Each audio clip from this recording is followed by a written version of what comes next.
Hello, everyone, and welcome. This is Prathamesh. So, first of all, ladies and gentlemen, watch this.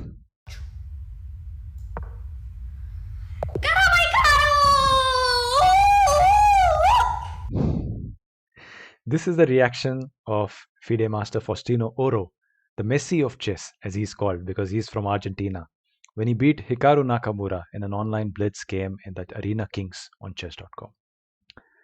What a reaction it is, isn't it?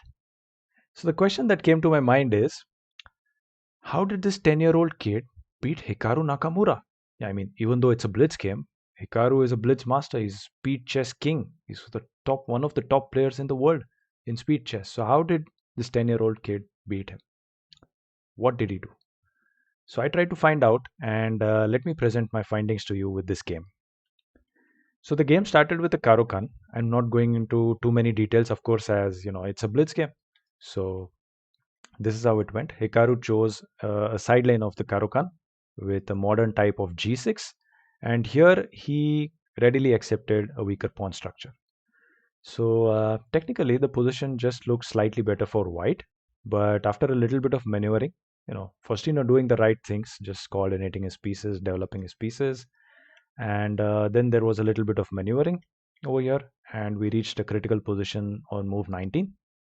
Hikaru actually needed to create some further imbalance by playing knight f4 over here and collecting the bishop. In spite of having a triple pawns, this is the position he could have aimed for to try to get some counterplay. Although I believe that Faustino would still be slightly better.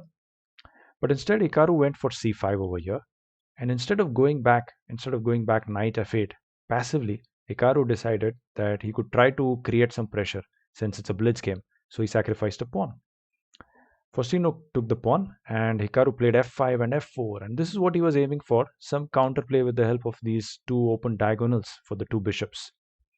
Faustino wasn't rattled at all. He went for b4, started pushing his connected pass pawns.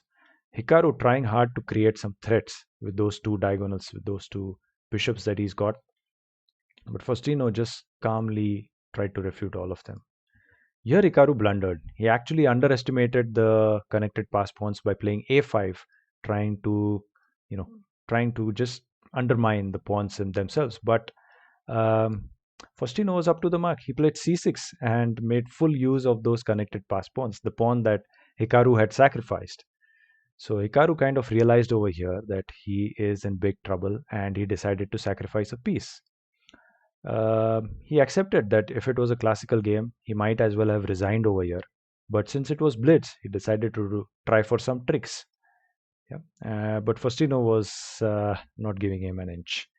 So after a few exchanges, Hikaru tried to get his queen to the last rank to create some more pressure.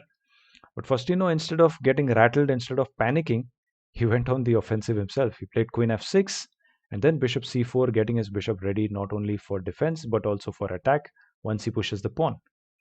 Hikaru tried to attack the bishop, but Faustino just pinned his pawn. And here Hikaru realized that nothing is working out for him. He just went back and exchanged the queens, and Faustino got his task made even more easier.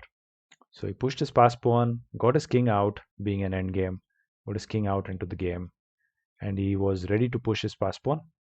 In this position, he almost played d8, trying to simplify and get out of the pin that is over here. But within a second, he realized that he has something better, played rook b8, and with an unstoppable pawn promotion, Hikaru resigned over here. That is when we see his reaction over here. Let's have a look at it once again. Tengo torre b8.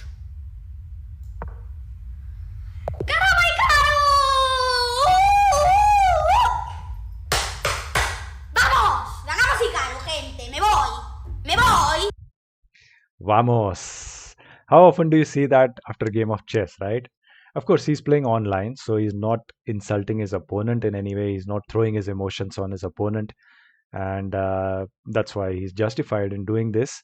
But that's what gives us the joy, watching this online game gives us the joy, gives us the chance to see these reactions of a 10-year-old, youngest international master in the world. He's just completed his formalities to become the youngest international master of the world at 10 years and 8 months in June 2024. And in this game, he's beaten none other than Hikaru Nakamura, the speed chess king. Why won't he jump with joy and clap around? Yeah. So, okay, we can say that Nakamura stretched a bit. It wasn't like Fontino needed to do something exceptional, but that's the trick, you know. Most of the players, mere mortals, would often panic if they got a slight plus position or even a winning positions against Hikaru. But Fontino kept his nerves and he converted that advantage into a win, which was very creditable. So we definitely have a lot to look forward to from the Messi of chess, and we hope to see more of such fantastic wins from him in the future. So that's it for this video. You can like and subscribe to get more updates. Have a good day. Bye bye.